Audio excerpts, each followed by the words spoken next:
early 2016, my life was taking a turn in the wrong direction. My hours working maintenance on the pipelines had been cut because my boss and I were having issues. Now, those issues directly related to the fact that he was a prick from Atlanta and could not relate to us country boys in Alabama. You know how people are. They can say all kinds of stuff to you, but the minute you defend yourself, they act like children. Things were looking bad until we had this gasoline spill. Department of Transportation got involved, started investigating it. It hits the news. My boss was a frog in a frying pan, and me being one of the best heavy equipment operators he had to call me in. We have a sit down. He says, this spill is all in the news. My boss's bosses are all over their ass, which in turn means my boss is on my ass, and we need to show some major progress. I'm gonna need you to work long hours, get retention ponds built. That's our top priority over the next 4 days. He goes on saying the organization is having all kind of problems with these tree huggers and Mother Gaia earth cult people. They're all up our ass. And the shit is rolling downhill. I know you and I have had our differences, but I'm gonna need your help. So far, Kevin is the only heavy equipment operator we got out there at the location, and as you know, Kevin can't do anything right. Can I count on you to get this done for me? Understand, this is the same guy who had just recently cut my hours because of something I said. So I wasn't pom-poms in the hand, rah-rah, hoorah about helping him out with a damn thing. So my question to him was very, very simple. How many hours am I going to be working? And how much overtime are you going to be paying? And his reply was sweet music to my ears. Work as many hours as you humanly can without violating the OSHA rules and regulations. You understand? As for overtime, because this is a disaster that is affecting the entire nation, you're not getting normal overtime, you're getting time and a half. So I need you to get out there and get this work taken care of. Next thing you know, I'm out in the field with the guys. Now, I'm pretty sure you've had gasoline on your fingers after you pumped it and you got into the car. You know how strong that smell of gas is? Well, imagine being around millions of gallons of gas. Take that smell that's on your fingertips and multiply it by 100. That's exactly what we were dealing with. And even outdoors, it made you high as a kite.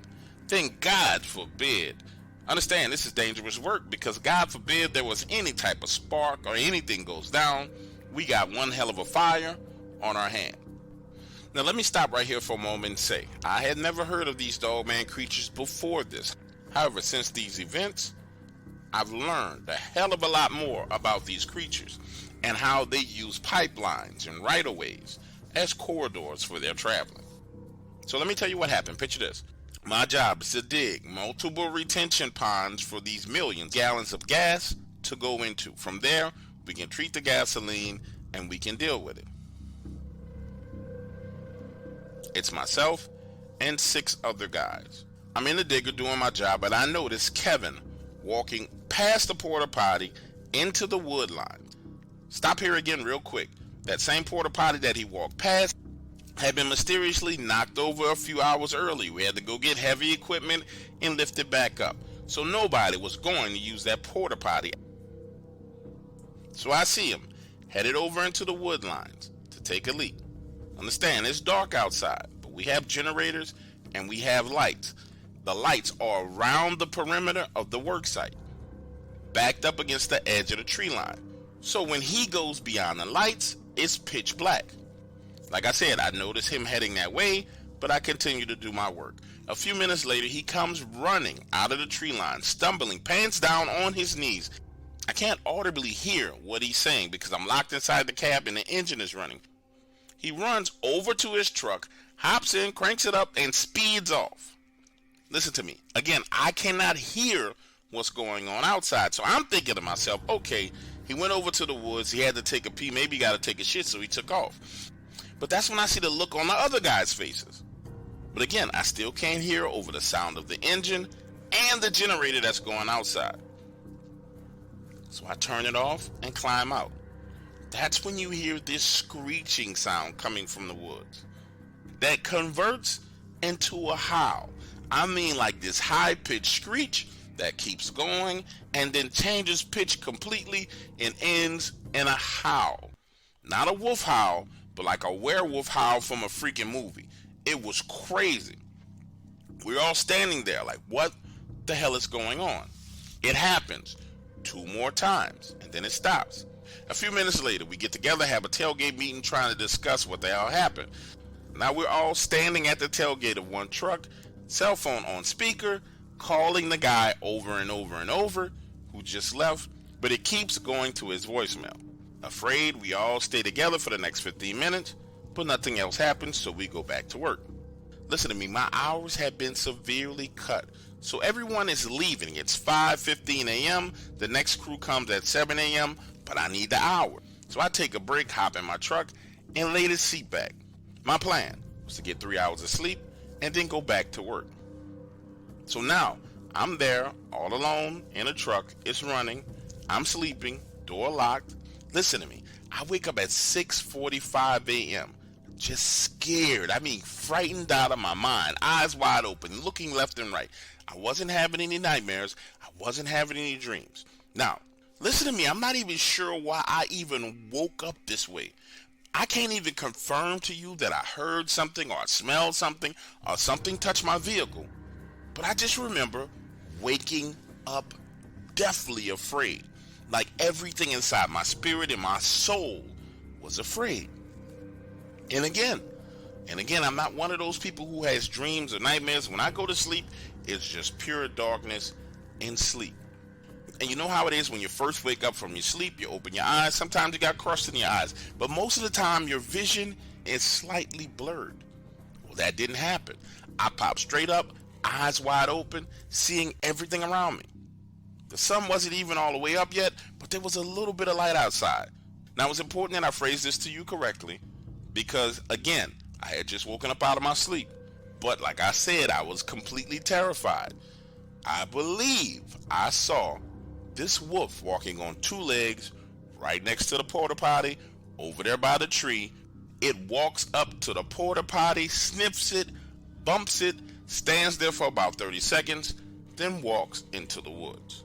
Now over the years since this has happened, I've thought about this 1,000 times. I can confirm a couple of things. I didn't hear anything. There was no shaking of my truck. I just woke up with my eyes wide open. Can't explain how that happened. Can't explain why it happened. The only thought I have on it at all, just maybe, what was going on around me at that moment in time was so terrifying, so frightening, that my subconscious mind felt something freaky and weird was going on, triggered my conscious mind, my eyes opened, and I saw it. That's the only thing I can think of. And now I'm pretty sure you're saying to yourself, okay, dude, you guys heard something in the middle of the night, you was brave enough to stay out there, you went to sleep, and then you had a nightmare. That's all it was to it. It's a nightmare. I tried to tell myself the same thing. But here's what you don't know.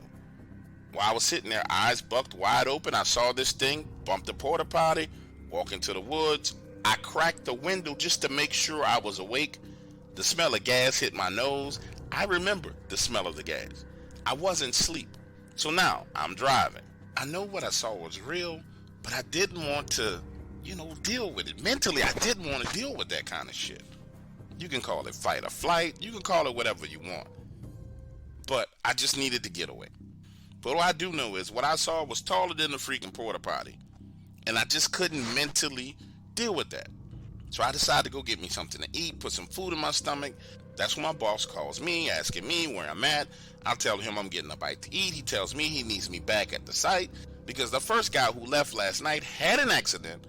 Truck was run off the road and he hit a tree. Remember, I haven't had any sleep other than the sleep I got in the truck.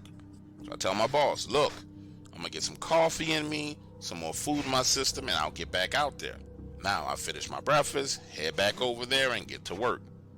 After about 4 or 5 hours pass, my eyes are getting heavy, and it's at the point where it's dangerous for me to be operating any kind of equipment around any human being because I'm falling asleep. So I take a break, head to the truck, try and get some shut-eye. My plan was to sleep until 5 p.m. The night crew came at 6:45 p.m. So let's sleep to 5 Get up about 6, the night crew should be there, and I'm back to work. My plan was to sleep until 5 p.m. when the next crew started their shift. But nope, I oversleep. And my coworker Don knocks on my window at 6:45, waking my ass up, telling me we need to get to work. Listen to this. He and I are standing there outside of my truck talking when the powder potty is knocked over again. But looking in that direction, there was no one anywhere near it. Now the porta potty needs to be picked back up. We get some equipment, lift it up, and I'm back to digging the retention pond. Everything is quiet until 4 a.m. when the power goes out. All the lights go out. And I probably need to be way more specific about what I'm saying. The floodlights around the outskirts of our construction site, right on the edge of the wood line, they go out. But the generator, which was powering those lights, continue to run. Again, let me say this to you, and I want you to think about it because I've thought about it over the years. Again, the floodlights all the way around our job site go out simultaneously, not one by one. But the generator does not stop working. Then I hear this growl. It's louder than a generator outside. It's loud enough for me to hear inside the glass cabin of the piece of equipment that I'm working on. Flashlights come on. I turn the lights on in the cab, spinning it in the direction of the guys. That way we can see what's going on. And that's when I see this thing standing right there, less than 25 feet away from Don. His back is turned to it. It's on 2 legs, I estimate 12 to 13 feet tall. I'm 45 to 50 yards away. You can see its eyes, orange and yellowish. Now, I know Don didn't see it, but I guess he felt it because he turns around, looks behind him, drops the flashlight, and starts running. Now, let me pause right here in the story and tell you something really important. I can confidently tell you that 2 people saw this thing, Don and Chisholm. Because looking in Chisholm's direction, he is frozen in place with the flashlight pointed to the ground. He stays that way for a solid 10 to 12 seconds and then starts to run. Now, I don't know about you, but I've never in my life seen a man run on his shoulder. But imagine this. He takes off running, trips. He hits the ground. His legs never stop running. So now he's on his side. His shoulder is digging into the ground. His legs are still moving. I don't even remember this man pushing his hands down to the ground to stand back up, but somehow Chisholm got vertical and took off running. Looking back in the direction of this creature, it is standing there in the light, looking at everybody run. It was like it enjoyed the fear. Now, I want to be clear with you. From the point in time from which Chisholm clearly performed some kind of miracle and got back vertical, I was looking at this thing, and it was standing and staring at them running. Didn't take my eyes off of it. And when I tell you that this creature was fast, this thing was fast. You have to understand, I have the equivalent of 2 headlights on the front of my vehicle. It is casting this wide beam of light going far left and far right. Let me tell you something. This thing turns its shoulder slightly, and then it takes off like the freaking Road Runner. You know how in the cartoon the Road Runner would plant his feet, dig in, and then take off? Well, that's what it did. You see it shift its weight, leaning back on these freaky, huge dog-looking legs. Then it takes a leaping step. Remember, I have that entire area lit up. Lights from left to right. That leaping step darts it from the center of my lights to the edge of where the light shines. And the next motion it made, I didn't see it. It was just gone. I saw it go from the center of the light, like it skipped over to the far right, and then I just didn't see it anymore. Understand, every man on this job site saw this. And guess what we did? Every man on this job site left. Now it's 5:15, 5:20 in the morning. My boss is calling me. One of the guys from the other crew that's supposed to work the daytime gets there and finds that no one's there, the generator's running, the lights are off. My boss is fussing at me, and I'm like, listen, boss, you're going to need to get some security out here because we got a problem. He presses me saying, look, what kind of problem you got? What you talking about? And I know it sounds crazy, but I tell him, listen, boss, it's a werewolf. Now, telling him this, I felt absolutely crazy and insane, but the only words to describe what I saw was a freaking werewolf. So I say, boss, we had a werewolf out there. Now, I'm expecting him to be mad, cursing and screaming, get your ass back out there to work, quit fucking playing games. But no, surprised the living hell out of me. He simply says, okay, no problem. He says, okay, no problem. Listen to me. I'm headed that way, but I need you to go back out there and be there with the guy who's currently on the job site. Are you listening to what I'm saying to you? Those words, a werewolf, rolled through my boss's ears with no problem, just like water rolls off a duck's back. So I turn around. I get back to the site. It's me and the other guy there. An hour later, private security pulls up. We talking about dudes in all black, tag vests, sunshades, and rifles. My boss pulls up, asking me to come over to his truck and explain to him what happened. I go through the entire story. He says, so you, Don, Chisholm, and the other guys on the site, all of you guys saw this. And I said, yes, sir, we did. He says, okay, here's what I want you to do. I want you to take the rest of the day off, and I want you to meet me in the office with the rest of the guys in the morning.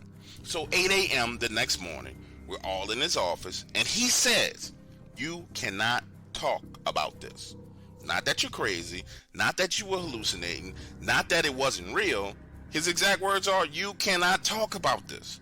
When one of the guys inquires about why we can't talk about it, he goes on to explain to us that those creatures have been around since the construction of the pipeline, and that our company knows about them. Then he says, I've been in the business for 28 years, and I done seen it all. You have to understand, I have been in your position, guys. I'm telling you how this is handled. If you guys get to talking about what you saw, what you physically saw and experienced, then it's going to make it hard for us to get guys to go out there and work. When it's hard for us to get guys to go out there and do work, then the company takes a loss. When the company starts taking a loss, then guess what? You lose your job because they can't afford to have you. The best thing for us to do, and the thing we've done in the past, is we have a rule. We do not talk about it.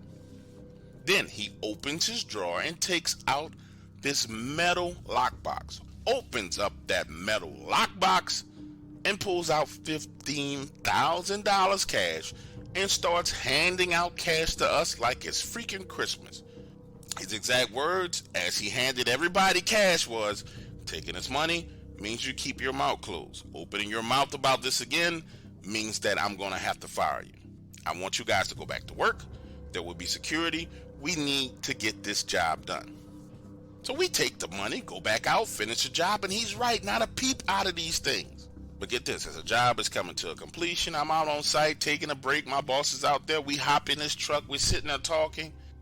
And he tells me again, listen, man, I was once in the field. I was once in your position. There are things that I've seen and heard out here in these woods that not only gave me nightmares, but gave me waking nightmares. My boss shared those stories with me, and I promise I'm going to share them with you.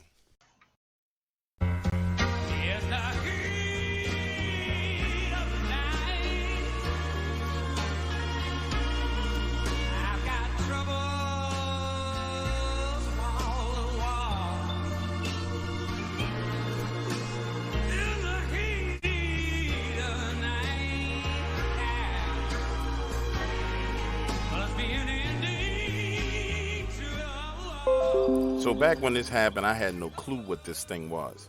It was the early 80s, and reruns of In the Heat of the Night were playing constantly on TV. I was 12 years old, and every time that show came on, I knew it was time for me to fall asleep. Day in and day out after school, I would come home, do my homework, eat dinner. My mom would force me to get into bed. She allowed me to have the TV on, but for the most part, before this show came on, I was either asleep or in the process of falling asleep. Now, in order to understand how this went down, you need to understand how my room was set up. My bed was up against the wall by the door. My TV was on top of this kind of Cheshire stand that was right next to the window. I didn't like having the curtains open, so typically I would close the curtains at night before I went to bed. This particular night, my mom prepares dinner a little bit later than normal, which in turn leaves me up a little bit later than normal. I'm laying in bed and then the heat of the night comes on. It's one of those TV openings that you could never ever forget. And really for the first time, I make it past the intro song. I'm laying there watching TV and I notice something move outside of my window. Can't fully make it out because the light is off in the room and the TV is bright, but I can definitely see movement by my window. And now in the area I grew up in Mississippi, there was plenty of open land, so it wasn't like I had a neighbor right next door to me that would be peeking through my window. The show was halfway over and it cuts to a commercial and I see the movement again. Now I'm thinking, who the hell is outside my window? So I get up, I walk over to close the curtains. When I get right next to the TV where the light from it is no longer shining in my eyes, now I realize I'm face to face with some type of creature. It looked like a gigantic Doberman pinscher. Its nose is pressed up against my window, its ears are long and they're twitching, and this thing is sniffing. My eyes lock with its eyes and it starts licking the window. Now, at first I just thought someone's Doberman pinscher was at my window licking it. And then I realized that our house was up on stilts. We lived in a floodplain. If there was a dog outside my window, its head should not be up that high. But at the same time, this thing didn't seem threatening whatsoever. So I hurry up out of my room, I go find my dad and I say, "Hey Dad, we got a big dog outside the window." Literally the minute my dad walks into my bedroom door, I hear him say, "Holy shit." He runs to his closet, grabs his shotgun and goes outside of the house. I hear him shoot 2 shots and then he comes running back in and locks the door. I tell him, "Dad, that was just a dog, a Doberman pinscher." He looks at me and says, "Son, I don't know what that was, but that wasn't a dog." And that night I sleep in the bedroom with him and my mom. The next morning before I go to school, he takes me outside and we walk around the side of the house. And Dad points out to me that in order for this thing to have its head in my window, it would have had to be 7 or 8 feet tall. He looks at me and says, "Son, have you ever seen a dog 7 or 8 feet tall when it stands up?" And I say, "No, sir." He said, "That wasn't a Doberman pinscher, and I want you to keep your curtains closed that night." Now, that was the only time I ever saw this creature. But every night, before the sun went down, I made sure I closed my curtain.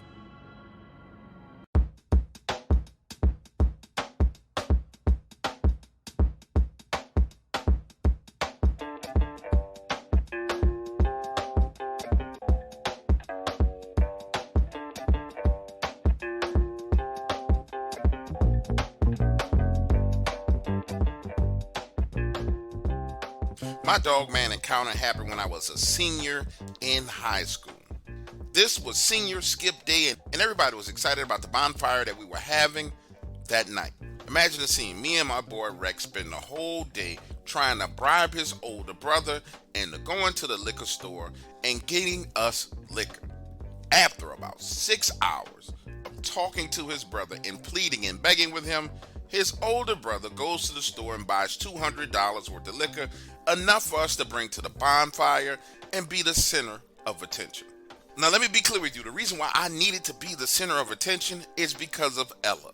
Ella had been my crush all 4 years that I was in high school. She and I had just started to get close, and this senior bonfire was probably going to be my last opportunity to have sex with her before she went off to college. So now, I'm going all in, all the chips on the table, trying to make this happen. And just so you can understand geographically what's going on, I was born and raised in Chattahoochee, Florida, which is right on the border of Florida and Georgia. And every year, the senior class would venture across that border into Georgia to a place called River Junction. Right there along the river is where everyone would build these huge bonfires, play music, get drunk, sit in cars, have sex, smoke weed, do drugs. You did whatever the hell you wanted to do. Get this, the evening rolls around, Rex and I head out there with the alcohol. People are already starting to arrive. Some of the other seniors are building the bonfire, and as soon as the sun goes down, we light the fire, music starts playing, the parking lot is full of people, it's going all the way down. And then I'll never forget this, I'm standing there with Ella, we're drinking out of red plastic cups. She's on her 3rd vodka and cranberry juice. I can see that she's starting to get a little tipsy, and we head back to my vehicle, which is parked closer to the river. 15 minutes later, it's getting hot and heavy, the windows are fogging up, it's about to go down, I'm about to get what I want, when Rex knocks on the window to the vehicle asking for his freaking jacket, ruining the moment. Giving Ella an opportunity to rethink what she was about to do, she puts her shirt back on, exits the vehicle, and begins to lean on the hood of the car. So now I have to start the process all the way over. I'm walking around the front side of the car.